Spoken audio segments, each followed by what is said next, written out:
You there! This is Dave and Jason Hey! from DC On Screen. It's that time again. We need help from you to grow our show. But keep listening because there's something in it for you. Give us a 5-star written review on iTunes for a chance to win a free DC trade paperback, DVD, or Blu-ray valued at $15 or less. 1 in 10 will win. The winner will be randomly selected with a number generator on random.org and announced on one of our news episodes. It's pretty simple, really. Free stuff! Hooray! Anyway, yeah, seriously, do that. It helps us a lot. It's, like, so good. Anyway, sit back. Enjoy this brand new episode of DC On Screen. Welcome into DC On Screen, your guide to the DC Universe on film and television. I am your host, David C. Robertson. This is my co-host, Jason Goss. Hey. And this is episode 211, where we'll be reviewing Gotham 302, Mad City, Burn the Witch. You should beware of spoilers. If you're not caught up, don't be angry with us when we ruin it for you. Is it possible to hear Burn the Witch in not Monty Python voice? Every single time I saw the title to it, I heard him. It was funny because when Bruce gets kidnapped by the Court of Owls, and the representative of the Court of Owls pulls off the mask, she says, "My name is Catherine." It was the Sorcerer with Tim all over again. I was like, Catherine? Really? Catherine? All right. All right. All right, we'll do this. So, anyway. To recap, Gordon and Vale track down Fish Mooney, who has in turn kidnapped Bullock and forced him to tell her the location of Professor Hugo Strange in hopes that he can save her from death and raise her an army of monsters. Penguin is causing a hubbub, getting angry mobs together to do what he claims the police can't, kill Fish and the Indian Hill monsters.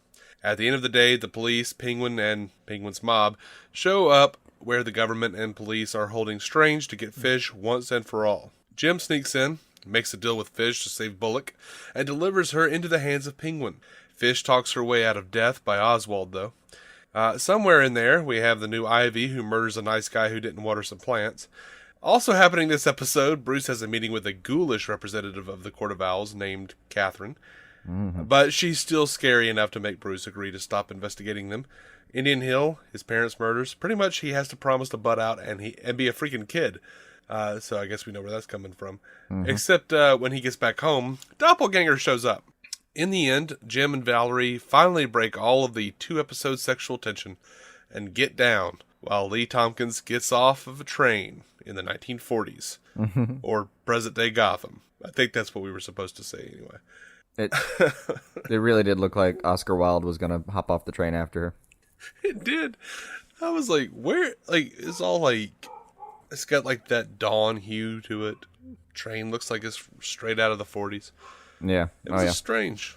So, what do you think of this episode, man? Wasn't bad. Wasn't bad at all. You think? I'm having to almost recap how I felt about it as I go here. I think my favorite part was Penguin showing up with a giant mob. Yeah, that was probably my favorite part too. That looked promising, actually. I mean, well, I missed Ed this week. I did miss Ed this week, but I'm hoping they take the time to focus on little stories. It's the same thing they were saying they're going to do with Legends, where you may not see everybody every week, but it's because we're going to flesh everything out a little more. Mm-hmm. I think that's when Gotham's gotten it right anyway, when they do those little 3-episode arcs where one character gets a lot of play. Yeah.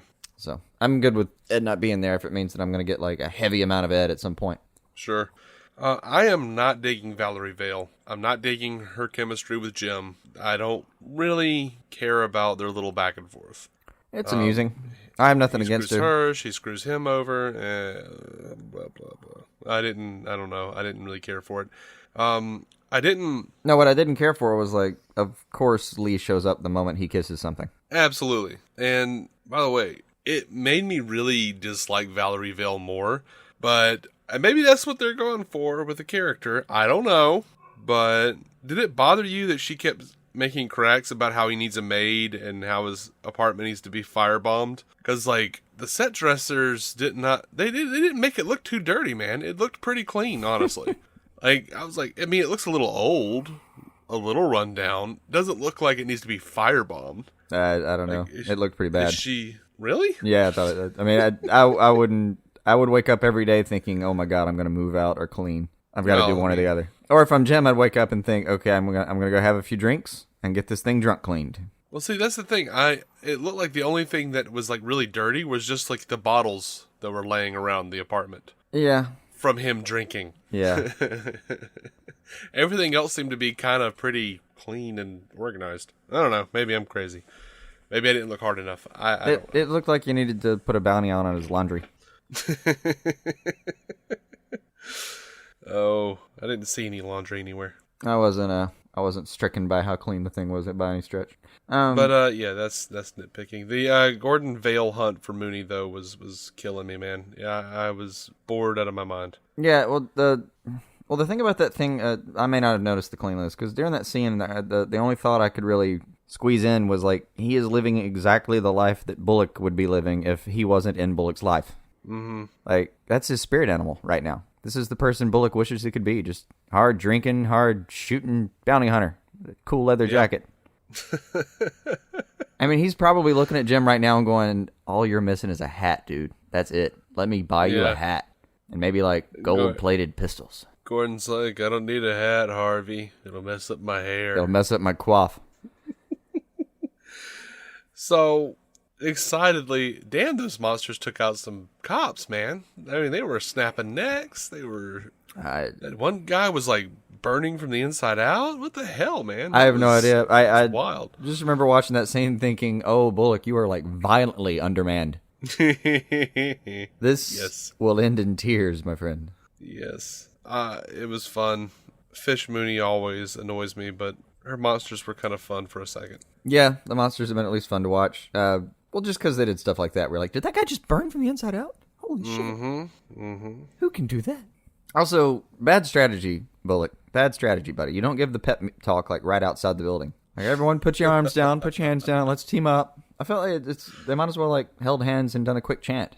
All right, go team, break. Right. I don't know. It's a well-worn trope in movies and television. It is, I know. It's not Bullock's fault. I even remember the '89 Batman movie where like Eckhart and all the cops pull up outside of Axis Chemicals, which is currently being robbed by Grissom's gang. He stops with a flashlight and a stack of wanted posters that have Jack Nicholson's face on it to hand them out to all the cops. Shoot to kill. Know what I mean? Like, no, we don't know what you mean, Eckhart. Thanks, though. Thanks for elucidating that. I appreciate it. By the way, all of the flashing cop lights, I'm sure, have alerted the thugs inside. Oh, wait, no, they're not alerted until they see a silhouette. Okay. Right. Not even a little bit. Anyway. Because there's never been anyone watching out when someone robbed a bank, ever. No one uses lookouts. Well-worn trope. Not saying it's, excusable, because it's not. It's not excusable. It's stupid. The trick is to do it without you realizing it's happening. Okay, please. I don't know if that can be done. I'm just saying that's the only way you could get away with it. You just have to... I mean, I could deal with it if like two people pull up in an unmarked vehicle and have a quick pep talk in the front seat together before they hop out. That's quiet. Anyway. I never minded it on Andy Griffith when they kind of just pulled up and talked about some lady's bursitis or something. But with the word SWAT team, we're never going to be involved in Andy Griffith. Right. No, they weren't. Well, they might. When you really look at it, the Harvey's pep talk is pretty much, all right, guys, we're going to go in there and die in a lot of weird ways. So, gosh, go team. Oh, gosh. Oh, man. And even Barnes gave a speech. Anyway. Yeah. So, am I crazy or did Bruce just not get the good end of that deal with the Court of Owls? I'm pretty sure he got screwed. And he was offering pretty decent leverage, I thought, but she's pretty sure she's got him and his company under her thumb or wing or whatever, so she's not particularly interested in his in what he's offering. But the thing is, she's right. He is an extraordinary young man, and this David kid does such a good job with this with being Bruce, especially when he wants to be when he wants to give you that look. He gets it right. And this one, the look on his face when he agrees to the deal, like if he wasn't a kid, she would know damn well she just needed to go ahead and kill him. Like the only reason he makes it out of that room is because he's a kid and she doesn't take him seriously. Yeah. Popping back to the Catherine reveal, the way the promos structured it, and the way the show has maybe even inadvertently structured it, is that this was going to be a person that we knew. Yeah, I did see the promo finally, and that's what I got out of it too. I And, thought it was going to be somebody we knew even as she was taking the mask off. Right, and she does it, and he's like, I've seen you at Wayne functions. And I'm like, well, I haven't. Maybe we have. Maybe if we like scoured the tape, we'd Maybe. find somebody in the background. And I'm not going to. I'm not. I didn't even bother IMDbing her to see if she happened to have like a line somewhere in the past. Yeah, me either. God, we're shitty hosts. Anyway. Didn't occur to me till just now. Do it, man, do it. Nah, I can't. Okay. I'm limited today. Yeah, I'm sorry. Jason hurt his neck. No, I'm recording in a sequestered room. Oh, okay. Yeah. Jason didn't hurt his neck. Oh, he definitely hurt his neck. I'm in serious pain. I'm sorry, buddy. But it'll make it better if we can make fun of Gotham more. All right, let me get to the most egregious thing in the episode. You ready? Okay, sure. Let's just cut right to it. I'm different inside and out is not a good enough, that's not a good enough line for why Ivy's an adult now. No. That's not. Were they hoping that would work? Just saying inside and out? Were they hoping that would do it? I think they were hoping that would do it. Oh, this will make it not creepy that she's going to be a sex pot now. Yeah. And you're right. That dude was nice. She could have just watered the plants for him. Yeah. Maybe show him how to water his plants better. Or maybe just suggest that she take the plant and he not buy anymore because he obviously doesn't know how to take care of them. Right. And you know what? No, she's got to get all smashy with it. Right. I kind of feel like they, I don't know, they traded the steak for candy. You know what I mean? Like... No, it's, I think we're going to end up talking ourselves back into the same problem we had last week when we talked about it. Was like, the whole point of the show was supposed to be, how do we get there? You're not supposed to just get there magically. Right. It's a cheat. It is. But somewhat, if this is like a thing that they do where they like de-evolve her again, we only get like a glimpse of what Poison Ivy will become, and then they de-evolve her, which I would think, what's the point? But again, unless she served some kind of purpose while she was older, why would you do that? That would be, I don't know. That's out of the bargain bin of ideas of what to do with somebody. To me, it would be like the equivalent of hitting step backwards in Photoshop. Yeah, yeah. Like, oh, I screwed up. Step backwards. Control Come Z. back, little girl. Yeah. I don't want this person to keep like this. By the way, this actress is not as good. No, Just the not. little girl was fantastic. Absolutely. I hope to God that they did this because the little girl found a better job somewhere and is off to go do great things. She's on another show. I don't know what else she's on, but this is not why they did it. I just hope she's employed. She's good. Claire Foley is employed and has been employed in several things. She's fine. She will be fine. That said, onwards and upwards for her. Man, they traded her in for a worse actor. They just did. Yeah, I think so. Now, if I can retort with something I did like, because I think we could go on and on about how this is a weird turn for a while, but why? It is, yeah. A couple of lines there during the siege that I really loved, like the back and forth with Jim and Bullock. You know, what are you doing? Saving you. Thought it was obvious. Oh yeah, totally. Mm-hmm. Some of that was fun. Yeah, their back and forths are just fantastic. I found myself laughing out loud at least once an episode when it's an episode focused on their buddy copness. Mm-hmm. But I love the line as Fish is leaving the room. Hold them off as long as you can. Like, dude, them's dying orders. I'm not a good enough. I would not be a loyal enough henchman. If someone told me hold them off as long as you can, I'd be like, okay. And as soon as they turn their back, I'd run after them. Right. Or maybe like open the door and pin myself behind it so they can just get to Fish as soon as possible and maybe leave me alone. Mm-hmm. Yeah. That man. If I open the door and tell you where she went, will you let me go? I'd be a terrible peon. Yeah, I was pretty sure that Barnes told all the cops to surround the place. He did. And then, like, Jim sneaks away a few minutes later and just magically somehow figures out a way to get in without any cops noticing. Well, they in front of an entrance, in front of a pulled big all the honking cops, entrance. If I understand correctly, and I don't, I'm sure. I thought he did do like fan out, but then he called everybody to the front when the press and the freaking gang showed up and started to really push the lines. I thought not yet. The other thing is, I was okay with Jim sneaking away because it feels like something I'm going to allow Jim to be able to sneak away. I'm okay with thinking he's that subtle. Maybe he's just that stealthy sometimes. Yeah, I'm fine with him sneaking away. I think there should have been at least one singular cop at that entrance, that big honking entrance, because they had not been pulled back yet. and just be like, "Hey, man, you can't go in there. You're not in the force anymore. Sorry, Jim." And Jim's like, "I understand," and then like knock the dude out. Yeah. Just give me a little something, so I'm not like, "Wait a minute, he had the cops surround the building." Yeah, and you don't even have to knock the guy out. You could just have Jim sneak up on him, like sneak up right behind him and like, grab him by the shoulders and like, "Shh, I'm gonna go in there. Do you want to come with me?" "No." "All right, I'm gonna go in." But they remembered it. They remember, oh yeah, the cops were all, because then they had Barnes pull him back. He definitely did like pull all the cops to the front at some point. I just couldn't remember when. Yeah, that was after Jim called him and said, "Hey," unless Barnes was in cahoots with Jim and just knew what he was going to do and said, "Hey, let Jim through." Yeah. Any one of those singular lines would have been great. I think it was just easier to sneak him in the back. No questions asked. Maybe instead of focusing on like the, Frankenstein mob from 1812. Yeah. With their pitchforks. It really, like, Burn the Witch was the appropriate title once you got to the end of this episode. Mm-hmm. Sure was, buddy. I did enjoy the whatever that was, the Darth Vader lady, the Darth Dominatrix, I'll call her, coming in and telling Fish, and Fish is like, "Well, what are the cops doing now?" She's like, "It's not the cops." Penguin and his little group. Mm-hmm. They were fun. I didn't like her delivery of the speech, but I did like the speech with her and Pingers after. I never like her delivery. Oh gosh. I just wish she would pull it back like 3 or 4 freaking notches when she plays Fish. Mm-hmm. But on paper, I like the speech. She doesn't pull it back in her performances generally. No. Like, just remembering her from a different world, like, man, she had like Gangsta Thug like pushed up to like 9. Yeah. And I could deal with a I get 9 it. on this show. I feel like this is a 13. Yeah.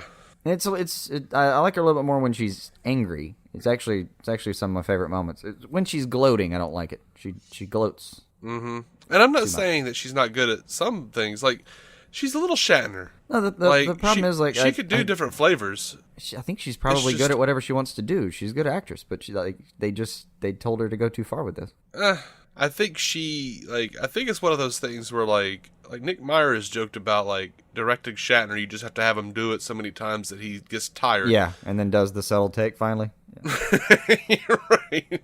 Like, oh, thank God. Unfortunately, this is a television show, so I don't think they have. And I have supposed, to do that like, with her. she was a bigger name than this show really seemed to warrant when it first started. So I did have the feeling that maybe she came in there and did it, and they all kind of looked at each other like, well, we probably don't need to call her out. No, this Just is let her Gotham, do what she's so doing. she did it, and they all looked at each other and went, it's a little subdued, but I guess it can work. We can probably get it in post. We'll add some flashy lights and stuff.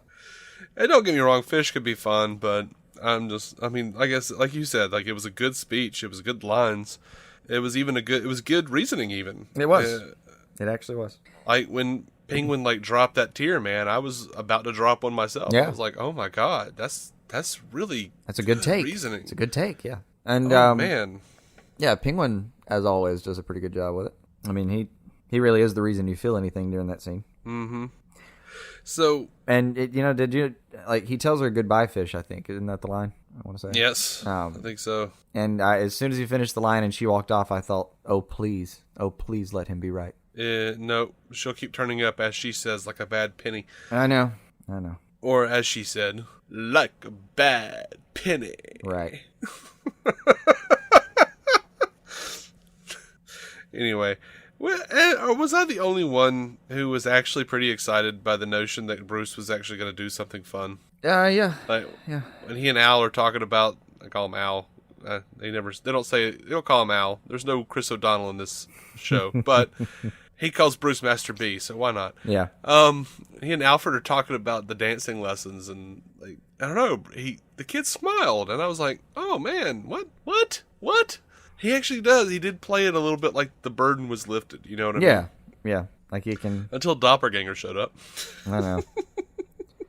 Yeah, I think there's a part of like watching this show. There's a part of me that just knowing the Batman mythos and idea as we do. Some part of me like knows how tortured that character is, and kind of wishes in a way. Like I know it would be world damning several times over for Batman not to be Batman, but some part of you doesn't some part of you kind of wish that he just got to have a childhood instead. like for his A sake. little bit, yeah. So like I think that's kind of why I like it's so rewarding for me to see this version of Bruce just freaking crack a smile, like enjoy having a pancake or some shit. Just the little things, Right. Enjoy having a pancake or some shit. or some shit. Yeah. I did like that. I like two things about Doppel Bruce. One, I like that they're going to go ahead and introduce him to each other this early. I didn't want it to be some thing where he like stalks him and tries to take over his role, and I didn't want him trying to like Stepford Wife freaking the main character of the show. Right. I was happy with that too. As I'm happy they've gone ahead and met, and that it's straightforward. And he comes in with the "please don't hurt me," and I actually think he may mean it. So I'm sure these two are going to end up being antagonistic to some extent. But I'd rather it be this way. I didn't want the sneak up from behind method. So I was happy with that scene. Yeah. So far, I'm happy with it. As happy as I can be with Doppelganger. I'm still really curious about Doppelganger. So Doppelgangers get handled poorly, like a lot. But yeah, they can be fun. Well, I mean, we'll see what happens with Bruce Wayne's Scissorhands. Yeah. And then if we're going chronologically, the thing we've already griped about. Come on, Lee. Mm-hmm. Come on, writers. I mean, why are you gonna have Lee show up it's like she just magically knew. That's another one of those tropes that it's good for ending an episode, but it's insupportable. Yeah, and if I'm being honest, I'm annoyed. Even though I knew it was going to happen, they told me it was going to happen before the show ever even came on this season.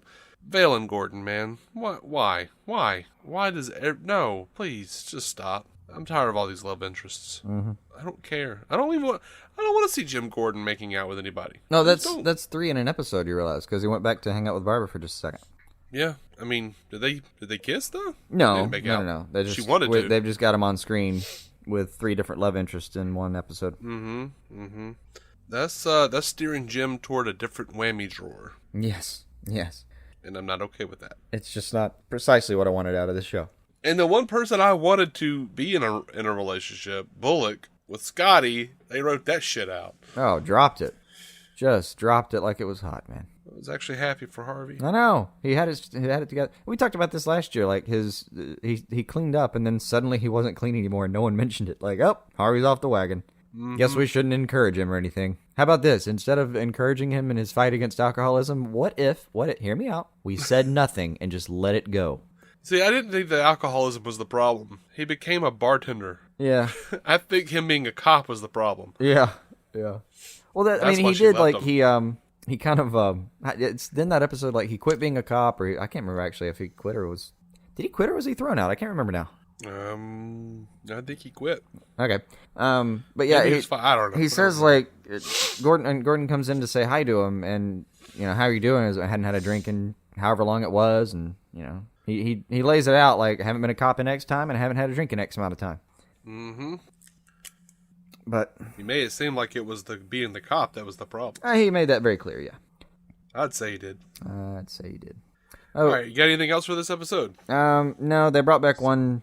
I think it was Barbara that actually said it. Every time they do this, I laugh out loud at it and kind of cry a little inside. Every time somebody's like, "I've got papers saying I'm sane, so I don't have to go up for first-degree freaking homicide charges." Mm-hmm.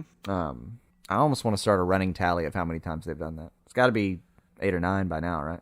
At least as many times as they explain something by the characters literally saying, "This is Gotham." Yes, that's true. I feel like you can get away with anything there. Shit. Like, you're late to work. Gotham. You like ate the center of somebody else's birthday cake. Dude, this is Gotham. Sorry. What do you want? You could just throw open a phone book and find someone who eats the center of people's cakes. It's Gotham. Oh, okay. Just walk in on somebody else's living room, pick the remote up, change the channel to the game you want to watch. Sorry, Gotham. And it would probably be Gotham State versus somebody, because apparently Gotham is a state sometimes. Yeah, no. It's weird. That doesn't really happen in college. I don't think so. Yeah. I don't personally know of anywhere that's not like state and then the word state, university or whatever, or college. Mm-hmm. Oh, well. Yeah, I got nothing. All right, well. Despite how that sounded, I'm still enjoying the season. Yeah, so far it's okay. It's a season. It's Gotham. It's Gotham. We're not going to just like tumble into this and be like, wait, what are we watching? No. They even have the Dutch tilts, man. They even have the Dutch tilts. Which was actually kind of a cool effect when Jim entered the room, or entered that building. Anyway. Apologies for, if you guys can hear the lawnmower from the neighbor in the background. Kind of don't know what to do about that. That bastard. Trust me, he doesn't know what a podcast is. But we are, thank you for listening. We are DC On Screen. You can find every episode on DCOnScreen.com. You can find us on iTunes and Stitcher. We are running a contest, as you heard at the beginning of the episode. So go over there, give us 5-star written reviews, because I've noticed we've gotten some 5 stars, but without written reviews, and I can't tell who you are, so we can't enter you into the contest if we don't have your written review and see your name. So go over there, do that. I'll provide a link in the description. We were going to do our news episode today, but like I said, Jason hurt his neck, and we're kind of running low on time anyway, so I got more weddings do the news to go on to. Monday. I'm almost through with wedding season. Yours was the only wedding I went to. Yeah, there've been like 5 weddings this year, including mine. I feel like I've been at a wedding at least once every month or a couple months. Yeah, I mean, I'm in a sprint here. It's a sprint to get through the end of it. There's nobody else scheduled for the years, and these things don't just pop up out of nowhere too often. So, I'm doing a hardcore sprint. Had one last week, had one this week, and then we're good. I have a stack of invitations. I just haven't been able to actually. I mean, I have to work. I know. I know the feeling. Yeah. So anyway, go over there on iTunes and write us up a review. If I sounded weird this episode, I have a cold, so sorry. Incidentally, Fall is here. Fall is here. We're proud members of the Giant Size Team Up Network, GiantSizeTeamUp.com. Also proud members of the Batman Podcast Network. And, gosh, I think that calls it. That's it. No Lucifer this week. So, we'll see you guys Monday night, Tuesday morning. Until then. Around there. Keep some DC on your screen.